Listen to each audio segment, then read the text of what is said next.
All right, guys, let's talk the Boston Bruins upcoming season. They come off a not quite as good as the season before. No record breaking last season, but same ending for them. Just this time in the round two of the playoffs against the Florida Panthers yet again. Um, I wouldn't want to come up against them for a third time in a row, that's for sure. Um, but yeah, so unfortunately, another disappointing exit for the Boston Bruins last season. But this season's new. Who knows what's to come? But I'll hand over to Jade and he'll take you through the lineups. Cool. Try and go through this pretty fast. So we got Martian, Coyle, Pasternak on the top, Lindholm, Zaka, Frederick on the second, Jones, Geeky, Lazo on the third, Lettieri, Beecher, and Brazo on the fourth. On defense, Lindholm, and that's Hampus Lindholm. So Ellis, Lindholm, obviously. You got two Lindholms now. Keep that for note, Boston.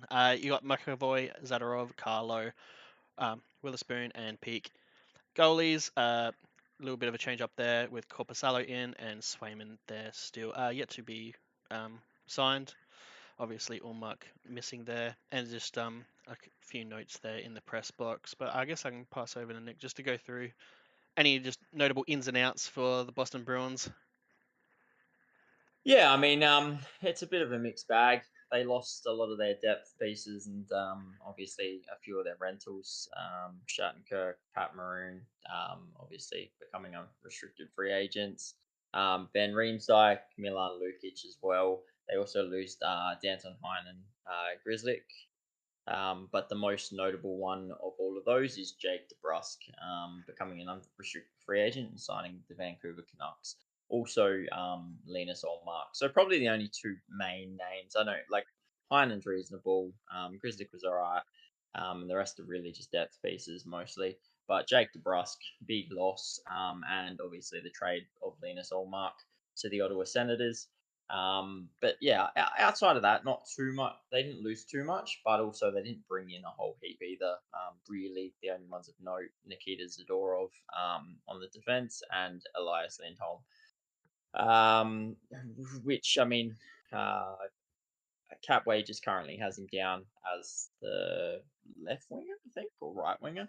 Um, but it'll be we'll see where he plays. He's played all sort of over the ice. He's played center for a bit, and also as a winger. So we'll see what he does in the Boston lineup in probably the preseason games. But yeah, outside of that, I mean, the team hasn't changed all that much. They've still got that main first line. They've added Lindholm to that Zaka and Frederick. So Lindholm basically replaces DeBrusque, probably just not as prominent of a goal scorer as DeBrusque, but Lindholm's still quite a nifty player. And then it's just that bottom six. They lost a few players on in the depth section, but they've still got the likes of Morgan Geeky, who put up 17 goals last year as a third line center, which is pretty solid. You take that any day of the week. I guess the question is that that fourth line and the rest of that third line, what are we expecting out of that? Because it doesn't look to be all that experienced. And I've got a lot of questions around that. And then that defense as well, sitting there with Witherspoon and Peak on the third line D. Nikita Zadorov only played 21 games last year. How's he going to fit into this lineup? So yeah, it's going to be interesting. And this year they don't have the backup of Allmark as well to sort of go with Swayman. They never had an issue with their goalies previously. This year they Yeah, have well, the you don't fact that they you don't cleared need up Allmark. two elite number one goaltenders on a single You team. don't, It's but good to have. It's definitely helped them, and I think also they've had really good defenses behind them as well. So their defense has always sort of helped what they've lacked on, maybe a bottom six depth and all the rest of that. The question is now is that defense as good, and can Swayman, can he play 60 games? And is Corpusalo going to be good enough to back up and get them the Yeah. wins? Because Well, before, well, Corpusala is 40 serviceable. 40. He's got He 50. is He 100%. had 55 games last year. Like he is the like a I don't know what you call like a discount replacement for Allmark in regards, Yeah. but it's serviceable to the point where if they need to rest Swayman, they can rest him. Like they don't have to ride him hard throughout the season. So I think No, that and I think that's good there. And for 3 mil, yeah, that's pretty good for a backup. yeah, and look, his save percentage wasn't great last season, Corpusalo, but he was playing for Ottawa, who don't have defensive bone in their structure. So it's pretty hard to put up a 900 save percentage when the guys in front of you aren't doing much defense. But yeah, look, it'll just be interesting to see that dynamic. We've always known Boston for the last few years being able to depend on Swayman and Allmark, and that they're always well rested because they don't have to rely on them for 60 games. They can play both of them for 40 and 40. Whereas now this season it's going to be question marks around can Corpusalo take on 30 plus games so that Jeremy Swayman doesn't have to play 60. Also, well, is Swayman ever going to sign? Which is the other question mark. Because it's just about training camp and he's still not signed as of the 19th of September. So we'll see what happens on that front. Yeah, look, it's interesting. They lost pretty much half their depth in regards to it's like not huge but notable pieces. Like they replaced Nebraska Lindholm. Um, looking through their squad, they're pretty big in regards to their squad. They play that physical Mm. game, that kind of shutdown game, kind of similar, not quite, but to Florida, in regards to that. But that's why their defense was so strong. They bring in Zadorov, sorry, and 6'6", big Mm-hmm. boy. That line there, 6'6" and 6'5" in Carlo. If that was your line, that's a huge line. Um, Yeah, so massive.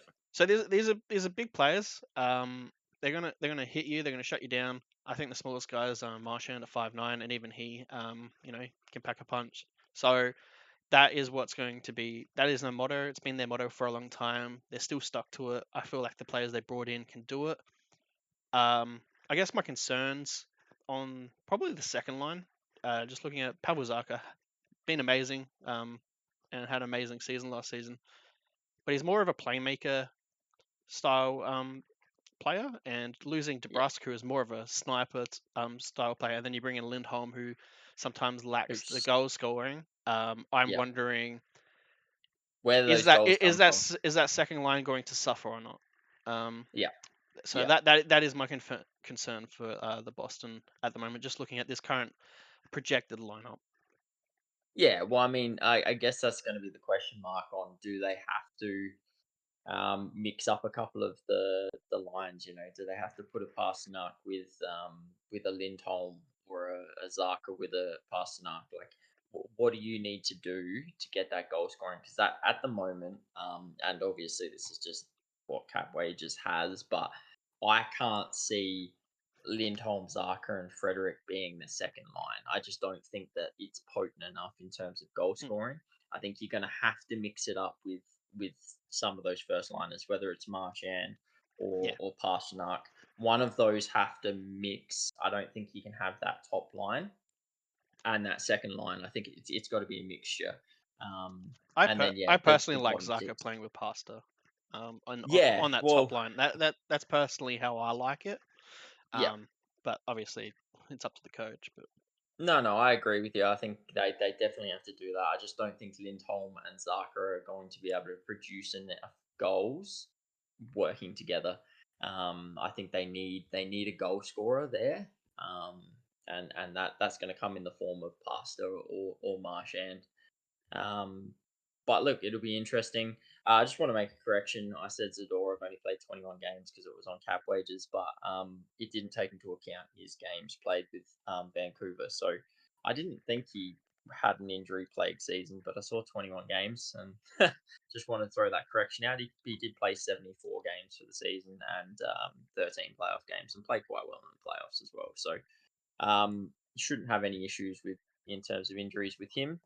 Um, but yeah, look, I mean, every season people think that the Boston Bruins are going to finally fall off a cliff and be, um, non-existent in the season and miss playoffs. They said it the year they broke all the records.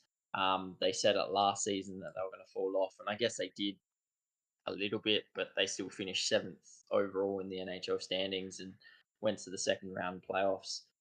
I'm not going to write them off because they've literally proven everyone wrong, 2 years in a row, basically.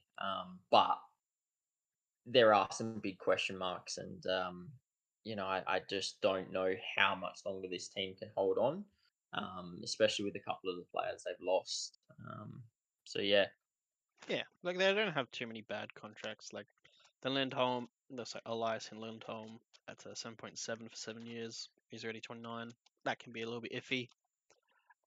Obviously depends what Swayman signs, but honestly, he's an elite goaltender. You sign that no matter what. I think they've only got like 8.5 mil in the cap space though, mm, from memory. So that's what they're working with to get him signed. Um, yeah, it's going to be hard to improve, but because they've been successful for so long that it eventually happens. But they still got young or in prime players like Pasta. You got McAvoy there at 26, and even Carlo's 27. So like they got decent players that are still in that prime. And Zarko 27 as well. So obviously Marchand being one of the older ones there at 36. I don't think it's going to be too bad. I feel like the players they brought in fit their system, and that's what I like. Uh, yep, it doesn't feel like anyone's too far out of place. Like Morgan Geeky, I'm pretty big fan of him, and he played well last season, 39 points. And I feel like he fits this system really well, and I feel like that's what's going to maybe help someone like a Max Jones coming from Anaheim if he does play on that line, and whoever plays with him. I feel like he's a very serviceable third line, and I feel like that will enable those players to play their game as well as the Boston game. Um, I guess on to players to note for the season, like who I'm going to watch out for.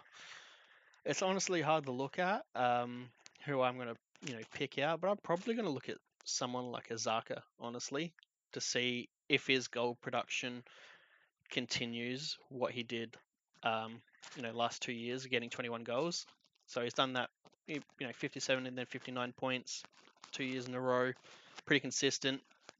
6 points in 13 games, not bad, but only the one goal in the playoffs this year. I guess that's the only other thing to note. So I want to see, does he hit 20 goals again? And obviously have that 60 pointish mark and be a good plus minus. Depends on where they play him, but here's my player to watch.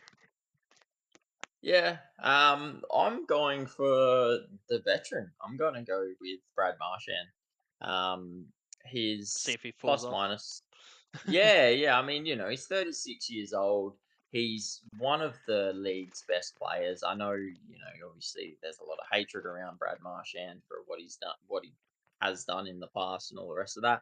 But you can't deny he's, one of the best players in the NHL. He's been fantastic to watch when he's not doing stupid things like licking people and hacking people and all the I feel rest like of that. he's gotten better over the last few years, He but definitely has. or He at least definitely it's has. not even popping up as much. But during Yeah, during the earlier days, it was pretty bad. exactly. But yeah, look, I'm looking to see whether he's going to continue to sort of regress backwards. He didn't have a bad season, 29 goals, 67 points, absolutely phenomenal. But his plus minus was a little bit down. He was down in terms of points per game. I'm just interested to see. He is obviously in a contract year. Um, I don't like Marchand 6.125. He took a pretty team friendly deal. I If he's gonna stay and play on next season, which I'd probably say he would, he's probably taking another team friendly deal. So I'm not sitting here going, oh, he's gonna put up. If he puts up 100 points, he's going to get $10 million contract. No, I think even if he did put up 100 points, he probably still takes the team friendly deal at 6-7 million for 2 years or whatever to finish Yeah, off his career. I was gonna say But probably 5 to 6 for 2 to 3 years. yeah, exactly. I think he's that type of player, and he clearly loves Boston. But yeah, I just really want to see how he wraps up this last year of his contract because I think he's got room to. to bounce back this season, but also with that age and how his body holds up, you could also see it going backwards. So I'm interested to Mm. see which way it goes for him.